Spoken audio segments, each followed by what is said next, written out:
जी, continue करते हैं। व्याकरण का जो शाब्दिक अर्थ होता है वो विश्लेषण करना। विश्लेषण का मतलब ये हो गया कि उस शब्द की संधि क्या है, उस शब्द का वाक्य निर्माण क्या है, वाक्य कैसा है, उस शब्द में अगर कारक है तो कारक क्या है, उस शब्द में संज्ञा कौन सी है, सर्वनाम है तो कौन सा है, विशेषण है तो कौन सा है।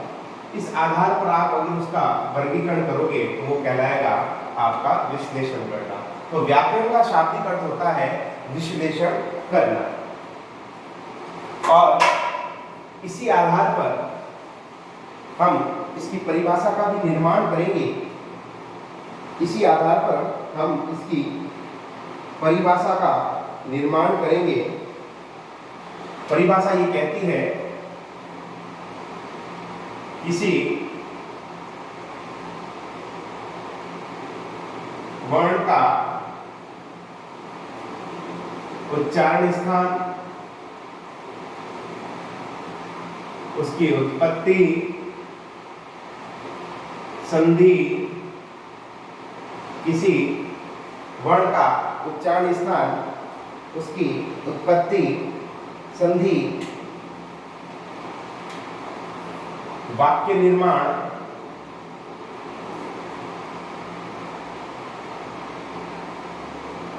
आदि का अध्ययन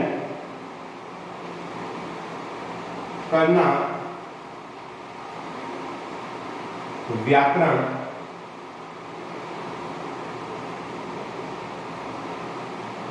कहलाता है।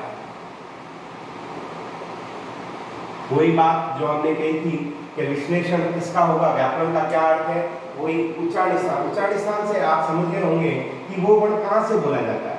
जैसे अगर मैं आपको उदाहरण दूं तो स्वर, हिंदी में स्वर कितने होते हैं?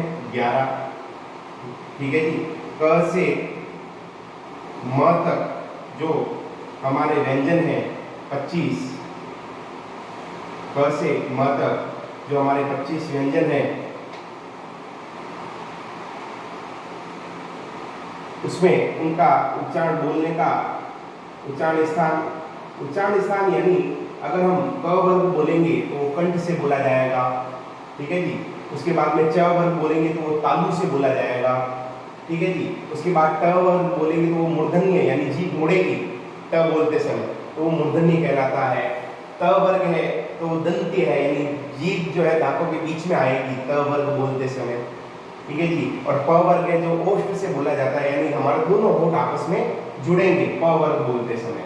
तो कहने का मतलब है उच्चारण स्थान का मतलब ये हो गया कि कौन सा वर्ण कहाँ से बोला जाता है, उसकी उत्पत्ति यानी इस क की उत्पत्ति या स्वर की उत्पत्ति कैसे हुई। अगर स्वर की बात करूं तो स्वर अपने आप में स्वतंत्र होते हैं, यानी ए बोलते समय किसी, हालांकि सभी वर्ण कंठ से ही बोले जाते हैं, लेकिन कुछ वर्ण ऐसे हैं जो कंठ, ओष्ठ और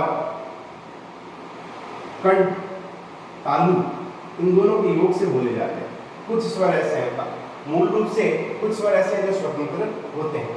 तो उच्चारण स्थान का मतलब हो गया कौन सा वर्ण कहां से बोला जाता है, उसकी उत्पत्ति कैसे हुई, संधि, वाक्य निर्माण, ये इन सब का अध्ययन करना ही व्याकरण कहलाता है।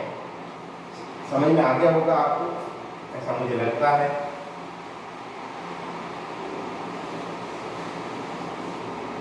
उसके बाद में हम व्याकरण की परिभाषा की बात करेंगे, उसके अंग की, व्याकरण के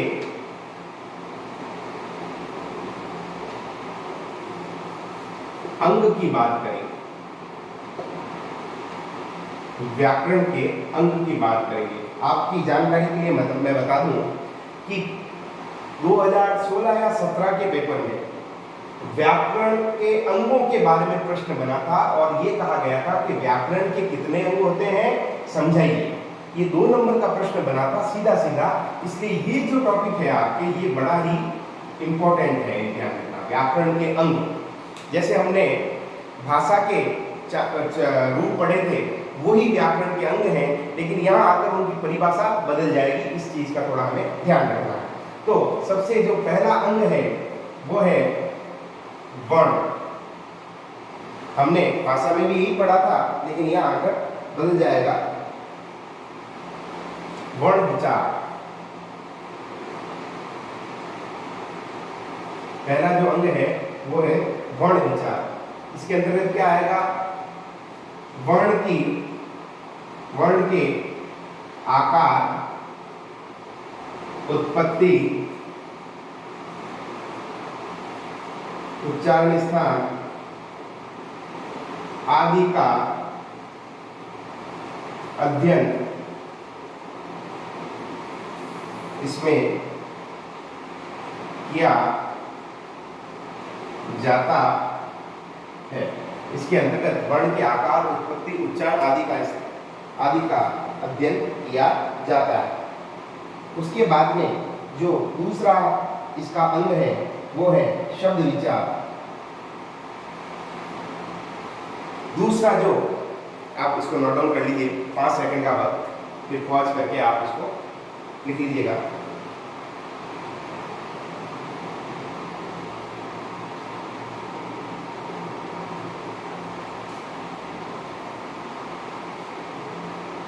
चलिए, उसके बाद में हम बात कर रहे हैं जो दूसरा प्रकार है वो है शब्द विचार।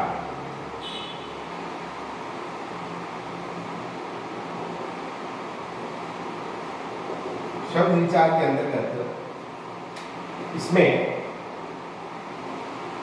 शब्द की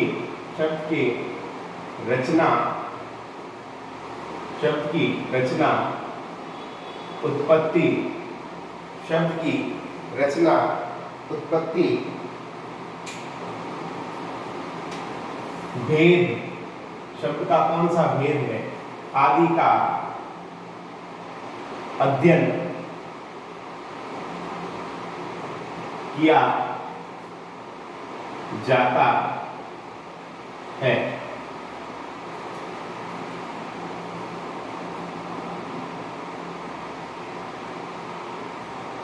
अगला जो आपका अंग है व्याकरण का वो है पद विचार।